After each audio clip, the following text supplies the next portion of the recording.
Hello there ladies and gentlemen, I'm Paul TX14 Walsh, welcoming you to an all new Ace in a Day gameplay for the arcade mode of War Thunder. In today's episode we shall be reviewing the Ki-61 Mark I tei Hien, a Japanese Fighter-Interceptor aircraft carrying a tier of 3 and a battle rating of 4.3. Our historical review will focus on the history behind this particular subvariant of the Ki-61 Mark I, and with that we begin thus.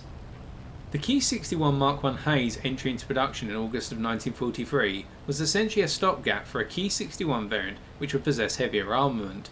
The idea being that the base Ki-61 Mark I Ko and Otsu subvariants would be fitted with two 20mm Ho-5 cannon.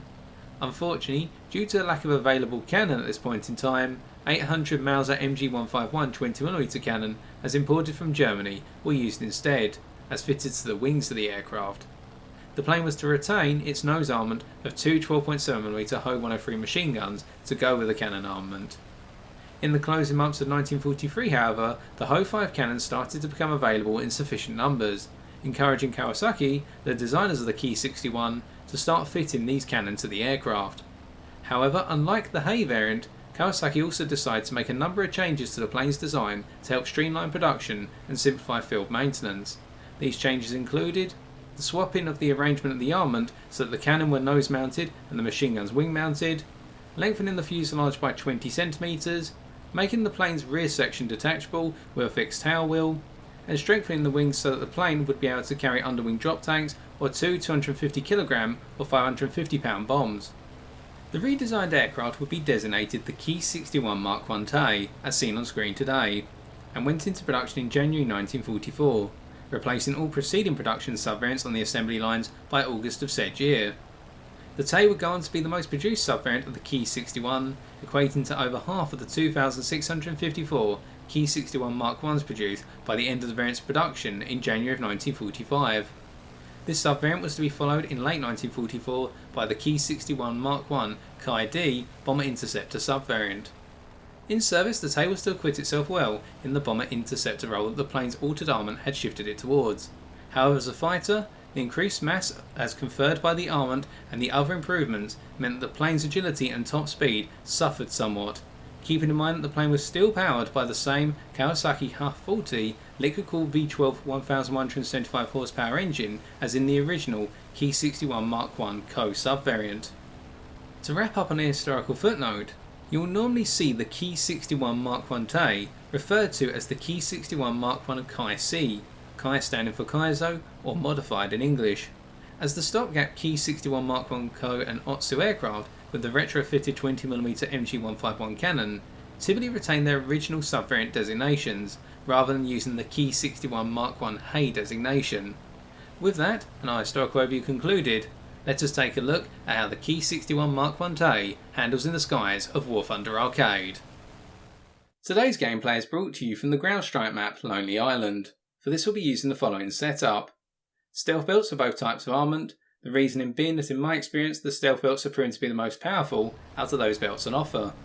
On top of this we must consider for the purposes of boom and zoom pass, when we open fire on a target from their 6, they may be none the wiser to our presence if we happen to miss, simply because there won't be any tracer whizzing past their cockpit for them to detect our presence, giving us a second chance on target. And this is going to be important as explained later on. Our gun convergence is set to 400 meters, noting it only affects our wing mounted machine guns, and this is for the purposes of versatility, in that we'll be engaging foes for a variety of circumstances, whether it be turn fighting, boom and zoom or interception, so 400 meter gun convergence will work well across most regards.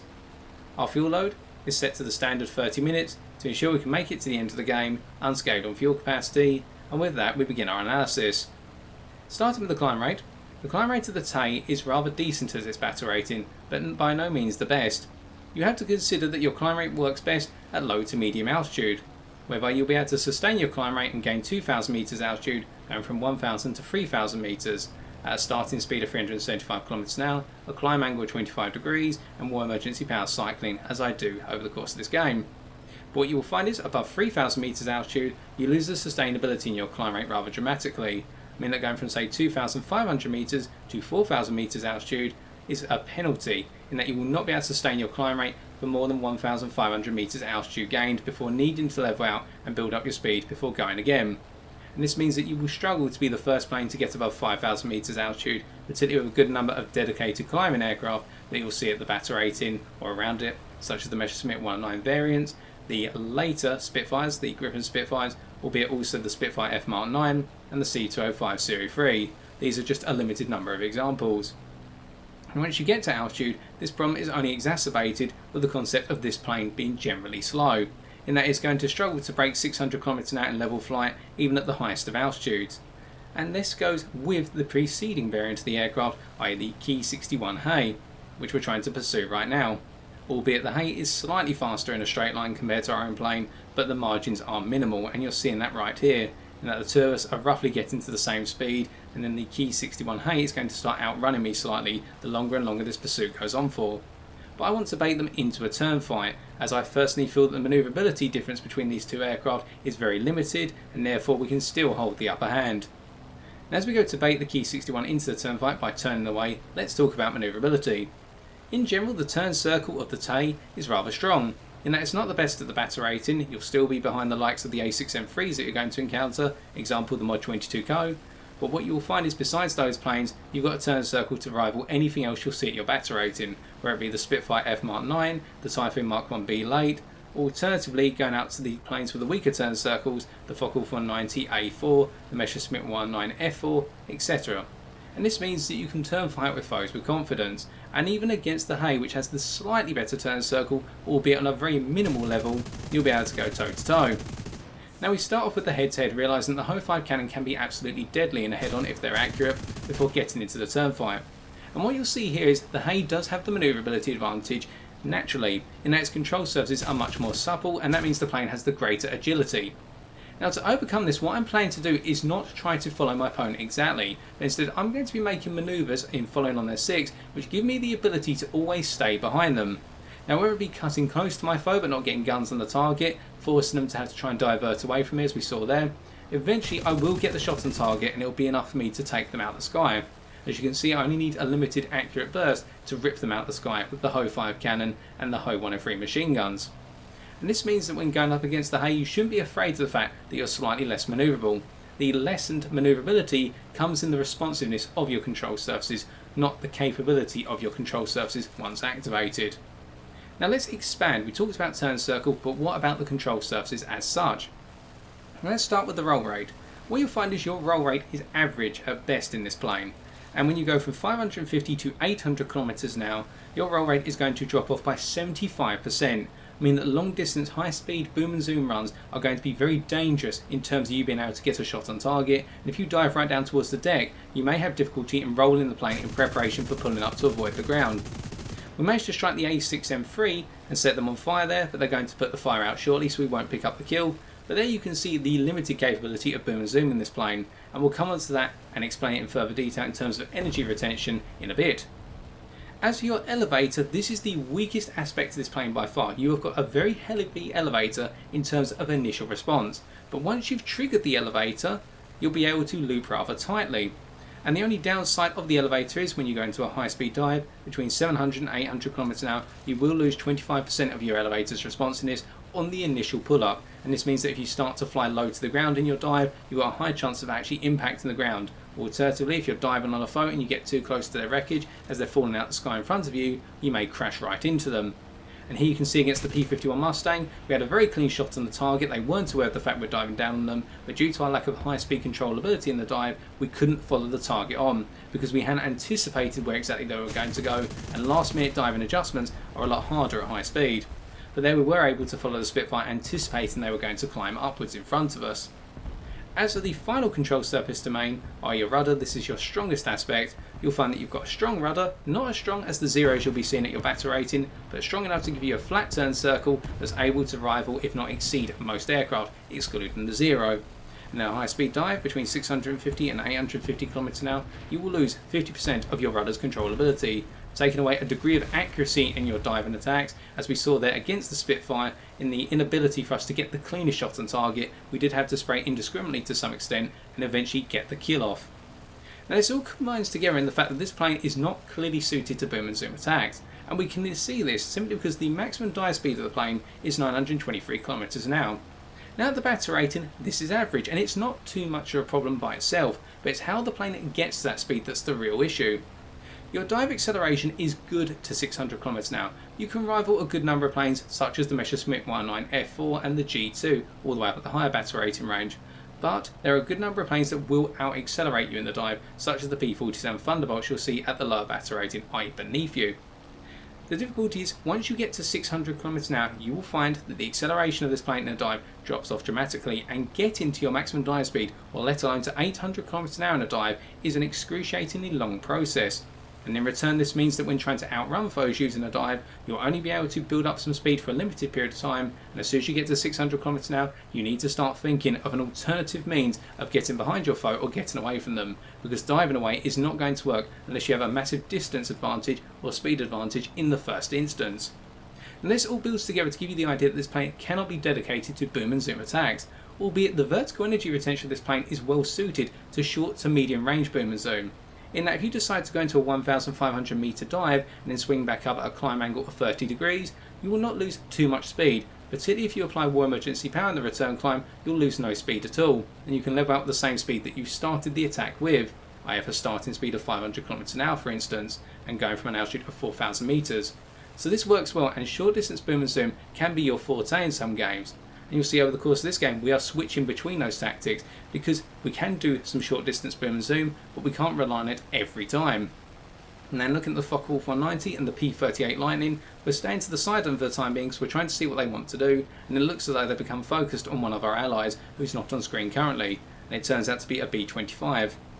Now this is another downside coming in straight away, in the fact that if you want to use this plane for escort missions, you need to be on the path of the attacking aircraft. Because now we're trying to chase the P-38 and the Focke-Wulf 190, and this repeats what we were saying earlier, this is not a fast plane with altitude, and a good number of planes, particularly above 4,000 metres altitude, such as the Lightnings, will just simply outrun you. And this means that we've left a lot to be desired in being an escort for our B-25 by far. But as we get closer and closer, this is where the manoeuvrability turns in our favour against the majority of our foes, in that we will have the superior manoeuvrability if we can wrap our foes up in the midst of a turn fight, and we're now about to see that against this Focke-Wulf 190 A1. And that whilst they come up out of the clouds, we're just going to simply go above them and use the wonderful manoeuvrability of this plane once it's been activated to frustrate their aim and cause them to gradually stall out. Noting that our stall speed is a moderate 140 km/h, a little bit higher than you may have anticipated in a Japanese aircraft, but it's absolutely pleasant because the handling of this plane, even at lower speeds, barring the heaviness of the elevator below 300 km/h, means that we can gradually flex our muscle around in the sky and come about to try and get a shot on target. But this is where another downside comes in. Note we're not 100% accurate of our Ho-5 cannon in the nose, and we didn't get the cleanest shot on target, and you will be penalised massively for this in the tei. That is because the Ho-5 cannon are extremely powerful and are extremely precise. You need to make sure you're right on target, otherwise you're going to do minimal damage, and this is why the frustrations of the cannon in this aircraft compared to the 20mm MG151 cannon on the Hay, alternatively most cannon that you'll use in other aircraft. So because the Ho-5 cannon love to hit targets, but they demand the precision to do so. And even when we're getting slightly on target against the A1 here, we're only picking up hits. That's most likely coming from our Ho-103 machine guns rather than the Ho-5 cannon. So instead we're forced to break off for the time being. And this is where you can become target locked in this aircraft, because you'll spend so much time trying to bring one plane down, in the end you'll become determined to shoot that one plane down, and you really need to try and disengage that thought from your mind. If you can't get a clean shot and your foes become very difficult to hit, break off and come back at them at a later date. And considering the Focke-Wulf 190 was using the superior control at higher speed as we're diving down to lower altitude to frustrate our aim, it means we can now come in and try and rip them apart. Again, missing the target in terms of clean shots, doing some damage to their fuselage but nothing major. But here we swing over the top of them and we're getting nice and close and we really go for the kill, eventually ripping them apart for our next kill. Now in terms of ammo capacity, do you need to go for a reload often in this plane? Well, if you're accurate with your cannon and you get your shots on target, then reloads are not going to be too much of a problem. But in some instances, such as what we saw against the Focke-Wulf 190 A1 there, you will invest a lot of ammunition, particularly Ho-5 cannon ammunition, in bringing the plane down, so reloads may come sooner than you expect, especially seeing as the Ho-5 cannon has a decent fire rate. Now in terms of muzzle velocities of the guns, your Ho-5 cannon shells will go out, i.e. the high explosive fragmentation incendiary shells of the stealth belts will go out at 740 meters per second, the machine gun rounds that you're firing from the Ho-103 machine guns, the armor piercing rounds and the immediate action incendiaries will come out at 760 meters per second, which means you don't have to worry about providing differential lead for the machine guns and the cannon. and we saw that working very effectively there against the enemy bomber, i.e. the Halifax Mark III. And with the punch of the Ho-5 cannon, you're able to bring down bombers very quickly as depicted, and this is going to work very well because importantly, you lack the durability to be able to take hits in this aircraft. Now this is in both terms of structural durability and in terms of flammability. Structure wise, getting hit in this plane by a 20mm cannon is going to spell your doom very quickly. The wings will come off, or alternatively control surfaces will just come flying off, compromising the manoeuvrability of the plane, and your pilot can be knocked out quite easily. As for flammability, if you're set on fire in this plane, which can quite easily happen, what you'll find is this plane has got a very high chance of burning to death. The fire will not put itself out, even from the lightest of scratches to one of your fuel tanks, as I've experienced time and time again when going up against your Kovlev Yak-3s with their 12.7mm machine guns.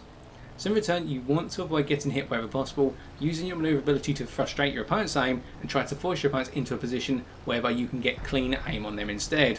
As we come down the P400 here, we'll see that in action, picking up the critical hit, ripping off their left-hand wingtip, and then we finally finish them off for another kill.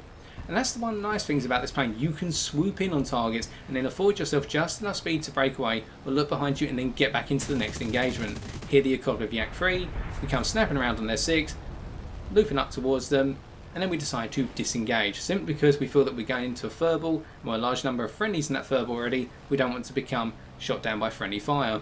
So instead we look towards the Beaufighter, we close the distance and we very quickly shred them apart for another kill.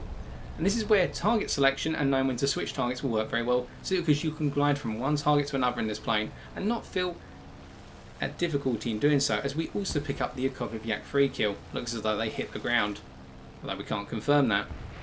And because of the overall gradualness of the control surfaces, in the fact they work well in the ideal speed range of 350 to 450 km an hour, they do feel very slick. This means that you're able to loft around the battlefield, particularly within an ideal altitude range of 1,500 to 3,500 meters altitude, and not have to worry too much about performing against your foes unless you're forced into extreme speed encounters. Alternatively, you have someone dive upon you from a very high altitude and take you by surprise. And what I mean here is I'm looking for a Ki-100 that's now directly above me, and it's curtain call for me. Or is it? Now it's important that this happened because this goes to show you the other end, or the recipient end, of the Ho-5 cannon. Remember, the Ki-100 has the same armament configuration as the tei here. Two 20mm Ho-5 cannon in the nose and two 12.7mm Ho-103 machine guns in the wings, from what I recall. In turn, what this means is that unless you're extremely precise, or alternatively the Ki-100 pilot is extremely precise in hitting me and they won't get a second chance to get a clean shot on me now, they are going to have difficulty in bringing me down, much like I had difficulty in bringing down the Focke 190A1.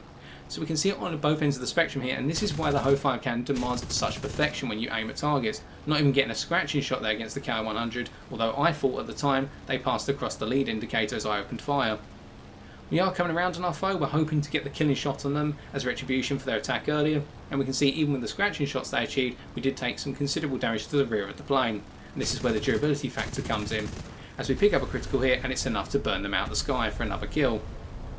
Now, coming back to the ideal speed and ideal altitude range, the reason we do not say below 300 km an hour is because below 300 km an hour you receive a heaviness to the elevator, and this can be a weakness in the midst of a turn fight if your opponent insists on going into a cylindrical spiral, or a helical spiral I should actually say, by constantly turning and raising the altitude and using the rudder to help sustain that climb in turn.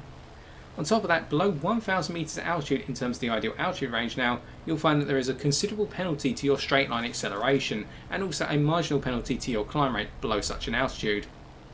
At the other end of the spectrum, in terms of altitude maximum, 4,000 meters is your altitude maximum for your engine performance, where you'll find above 4,000 meters you'll lose out in the acceleration stakes, and there's an additional penalty to your climb rate at this point.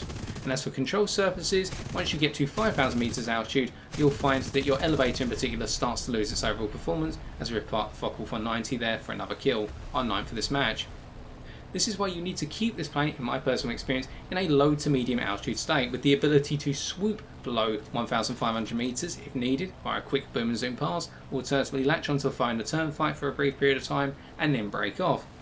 Now, say a brief period of time in a turn fight, because if you find yourself in a furball, what you're going to find is excessive numbers of turning manoeuvres when you're in that many versus one scenario, or many versus many, will bleed a considerable amount of speed from this aircraft.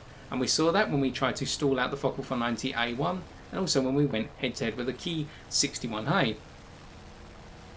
By going into those engagements and going through a considerable number of manoeuvres, you'll find that the horizontal energy retention of this plane is not going to stand up as well as the lighter Ki-61 Mark I subvariant that you fly earlier on in the game, such as the Hei, the Otsu and the Ko. So therefore, getting caught up in those extended turn fights can be a little bit dangerous if you do not manage your energy accordingly. By managing your energy accordingly, you'll be able to stay in the engagement for a long period of time and be ready for the next manoeuvre that's coming. As for straight line energy retention, I should say, mincing my words, what you'll find is in a straight line when coming out of a dive, this plane suffers in holding onto its speed, only starting to hold onto its speed well at 580 km an hour. This is why the poorer aspects of the plane, in terms of a good number of foes, will be able to come out of a dive, go straight and level, and just simply run away from you or catch up to you if they're on your 6. We opened fire on the P-36A Hawk there, not achieving any hits. Hopefully we'll come around and rip them apart, alternatively the Spitfire. In fact, we're going to go for the Spitfire as they seem to be the cleanest shot on target right now. They're offering one at least, the Spitfire Mark II-A. And there we go, our double ace. And we break away once again. So what's nice about this plane is it has the ability to accommodate a number of roles, where it be interceptor against fighters, interceptor against bombers, predominantly bombers however, simply because the bombers be slower than your aircraft. On top of that, you can bait opponents into turn fights, you can drift into the furball for a brief period of time, turn fight and break out, because you retain a good amount of energy, just not a massive amount, particularly in the straight line speed regard. Alternatively, you can go into those short distance boom and zoom passes, and by choosing the tactics on the fly, you can really start to net results. And with this game pretty much coming to its end, there's only a couple of enemy aircraft left, otherwise it's taking out the ground targets and making sure our ground units can catch the island. We're just going to switch over to taking out a landing craft, and we can find it behind one of the warehouses here. Are there any other things to note about this plane? Well, in terms of stall recovery, what you'll find is the stall recovery of this plane is quite punishing. If you hit a stall, you'll need to get your speed back up to 210 km an hour, and it will take some time for the plane to bring its nose down to build up that speed, which means you're going to be vulnerable when you stall in this aircraft if someone stalls you out, either flying above you and hammerhead over the top, albeit this plane loves hammerheading over the top of opponents, as we've seen previously. And beyond that, there's really nothing else to note from what I've got in my notes here. And again, coming back to the differences between the Hei and the Tei, really the two planes are extremely similar, although the movement of the armament distribution, I now having the cannon in the nose rather than the wings and the machine guns in the wings now, means that you do confer a greater sense of accuracy or accuracy in results when opening fire on targets, and we'll see that in the concluding kill on the Sea Hurricane Mark 1C here. In that when you go chasing down after a foe and you get the clean shots on target, your foe will fall out the sky instantaneously because you do not have that reliance on gun convergence anymore with the cannon. One of the perhaps frustration points of the Hei in that you had to have the right convergence setting to get the most out of the 20mm MG151 German cannon, which are extremely powerful. While the Ho 5 are extremely powerful, albeit here we don't have to worry about our convergence in getting in the way. Now I realise that the Sea Hurricane Mark 1C's got the better turn circle, so what I decided to do is play against their weaker engine performance by simply overflying them here. And in return this means they cannot follow me in their next manoeuvre, they begin to start to stall out, we hammerhead around on the rudder, and that rips them apart for our final kill of this match.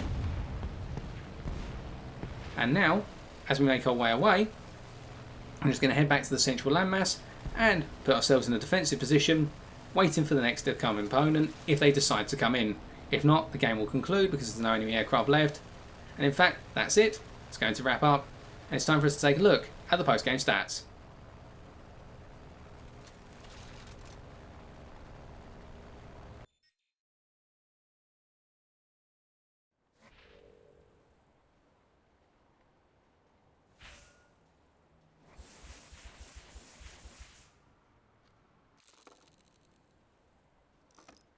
With our 12 kills, single naval target destroyed and single assist, we're able to pick up 67,489 silver lions and 4,710 research points. To defeat the Ki-61 Mark I tei in a given matchup then, I can recommend one or two approaches. The first is to use your outright superiority in climb rate, particularly above 3,000 meters altitude, to get above and dominate this plane via boom and zoom attacks. Planes such as the G-55s, the Messerschmitt 109Fs and Gs, the Focke 190D9, the P-38J Lightning and the Typhoon Mark 1B late will all work well in this regard, meaning that the Tei pilot will struggle to follow you simply because they lack the climb rate to do so in the higher altitude thresholds. On top of that, if you feel the need to, after going from your boom attack, you can just level out and fly away because the Tei is a slow plane in a straight line and you can choose when to re-engage. They will not be able to assert dominance over you in terms of when the engagement occurs unless you're baited into a turn fight. Option number 2, if you're baited into a turn fight, force the turn fight to occur below 1000 meters altitude and get the speed of the turn fight below 300 kilometers an hour, particularly via a climbing spiral. Logic here being that the elevator of this plane becomes considerably heavy below 300 kilometers an hour, and it will force the tei pilot towards their stall speed of 140 kilometers an hour well before they may have anticipated, considering that the plane's engine receives a performance penalty when it's below 1000 meters altitude. But by avoiding such circumstances in our own tei today, hopefully we've demonstrated that this subvariant of the Ki-61 is just as powerful as the preceding Hei subvariant. Whilst it may be slightly less manoeuvrable and it will lack a little bit more speed in a straight line, the centre lining of the 20mm Ho-5 cannon means that you have extended reach with these cannon, and that makes it a rather powerful plane when going up against any given foe, particularly for the purposes of intercepting bombers, but it also means that this plane can cut apart enemy fighters very quickly, so long as you're accurate in your approach. If you're not precise in your aim and able to direct it onto the target cleanly, then the results are going to be rather frustrating. And I personally feel that this change in the plane in particular may make it rather difficult for pilots to swallow. And so I've been TX141, and if you have enjoyed this video, why not leave a like, comment or subscribe for future War Thunder videos on my channel. But until next time, as always ladies and gentlemen, take care and good luck in the skies.